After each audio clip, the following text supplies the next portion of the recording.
ಅದನ್ನ ಸುಡ್ತಾ ಇದೆ. ನಿನ್ನಿಂದ ನೊಂದವರ ಶಾಪವಾಗಿ ತಗತಗ ಅಂತ ಉರಿತಾ ಇದೆ ಕಾಳಮ್ಮ. ಅಯ್ಯೋ ಅಯ್ಯೋ ಅಯ್ಯೋ, ನನ್ನ ಆಸ್ತಿನೆಲ್ಲ ಸುಟ್ಟು ಬಿಟ್ಟಿದ್ಯಲ್ಲಪ್ಪ. ನೀನು ಸಾಮಾನ್ಯ ಭಿಕ್ಷುಕ ಅಲ್ಲ, ಯಾರೋ ಮಹಾತ್ಮನೇ ಇರ್ಬೇಕು.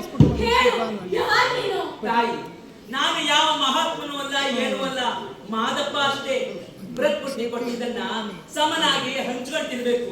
ಶ್ರಮಕ್ಕೆ ತಕ್ಕ ಪ್ರತಿಫಲ, ದುಡಿಮೆಗೆ ತಕ್ಕ ಕೂಲಿ ಕೊಟ್ಟು ನಿನ್ನ ನಂಬಿದವರ ಮನೆಯನ್ನ ಬೆಳಗಬೇಕು. ಆದ್ರೆ ನೀನು ಮಾಡಿದ್ದೇನು? ಬರೀ ಮೋಸ, ಅನ್ಯಾಯ, ವಂಚನೆ. ಹೌದಪ್ಪ, ನಂದು ತಪ್ಪಾಯ್ತು, ಕ್ಷಮಿಸ್ಬಿಡು. ಇನ್ ಮುಂದೆ ಊರಿನ ಜನಕ್ಕೆಲ್ಲ ನನ್ನ ಸಂಪತ್ತನ್ನ ಹಂಚ್ಕೊಂಡು ಬಾಳ್ತೀನಿ. ಆಸ್ತಿ, ಅಂತಸ್ತು ಅನ್ನೋ ಅಹಂಕಾರ ನನ್ ಕಣ್ ಮುಚ್ಚಿಬಿಟ್ಟಿತ್ತು. ಅಹಂಕಾರ ನನ್ ನೆತ್ತಿಗೆ ಏನಿತ್ತು. ನೀನ್ ಬಂದು ನನ್ ಕಣ್ ತರಿಸಿದ್ಯಾ, ನನ್ನ ಅತ್ತೆ ಬಂದು ನನ್ನ ಉದ್ಧಾರ ಮಾಡಿದ್ಯಾ. ಉರಿತಾ ಇರೋ ಬೆಂಕಿನ ಆತಪ್ಪ, ಸಮಯ ಅಂತೀನಿ, ಕಾಲು ಬೀಳ್ತೀನಿ. ಎದ್ದೇಳು ಕಾಳಮ್ಮ, ಎಲ್ಲವೂ ಒಳ್ಳೇದೇ ಆಗುತ್ತೆ.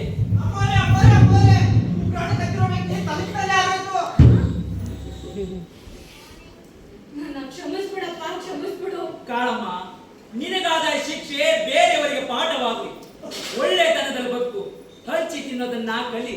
ನನಗೂ ಬೇಕು, ನನ್ನ ಮಕ್ಕಳಿಗೂ ಬೇಕು, ಮರಿ ಮಕ್ಕಳಿಗೂ ಬೇಕು ಅಂತ ಅಗತ್ಯಕ್ಕೂ ಮೀರಿದ ಸಂಪತ್ತನ್ನ ಇಟ್ಕೋಬಾರ್ದು. ಅದನ್ನ ಇಟ್ಕೊಂಡ್ರೆ ಬೇರೆಯವರ ಕಣ್ಣು ಕುಕ್ಕುತ್ತೆ. ಇದರಿಂದಲೇ ಮೋಸ, ದಗ, ವಂಚನೆ, ಕೊಲೆ, ಸುಲಿಗೆಲ್ಲ ನಡೀತಾ ಇರೋದು. ಇದ್ದಿದ್ದನ್ನ ಎಲ್ಲರೊಟ್ಟಿಗೂ ಹಂಚ್ಕೊಂಡು ಬದುಕಿದ್ರೆ ಈ ಲೋಕದಲ್ಲಿ ಮೇಲು ಕೀಳು, ಬಡವ, ಬಲ್ಲಿದ ಅನ್ನೋ ಭೇದ ಭಾವ ಇರಲ್ಲ. ಹಂಚಿ ತಿಂದ್ರೆ ಹಸಿವಿಲ್ಲ, ಕೊಟ್ಟು ತಿಂದ್ರೆ ಕೇಳಿಲ್ಲ ಅನ್ನೋ ಹಿರಿಯರ ಮಾತು ಯಾವತ್ತೂ ಸುಳ್ಳಲ್ಲ. ನಾವು ಬದುಕಬೇಕು, ಬೇರೆಯವರನ್ನು ಬದುಕೋಕೆ ಬಿಡಬೇಕು. ಗೊತ್ತಾಯ್ತಾ ಕಾಳಮ್ಮ? ನಾನಿನ್ನು ಬರ್ತೀನಿ. ಇಲ್ಲೇನು ನೋಡ್ಯ, ನೀವೆಲ್ಲೂ ಹೋಗೋಗಿಲ್ಲ. ಇಲ್ಲೇ ನೆಲೆ ನಿಂತು ನಮ್ಮೆಲ್ಲರೂ ಉದ್ಧಾರ ಮಾಡ್ಬೇಕು. ತಾಯಿ, ನಾನು ಜಂಗಮ ಕಣವ, ಸಂಚಾರ ಮಾಡದೆ ನನ್ನ ಕಾಯಕ. ಜೋರ್ಜನ್ಯದ ಸಂಕುವರಿಯಲ್ಲಿ ಸಿಕ್ಕ ಹೆಣ್ಣು ಜೀವವೊಂದು ನನ್ನ ದಾರಿಯನ್ನೇ ಕಾಯ್ತಾ ಇದೆ ಕಣವ. ನಾನೀಗ ಅಲ್ಲಿ ಹೋಗಲೇಬೇಕು.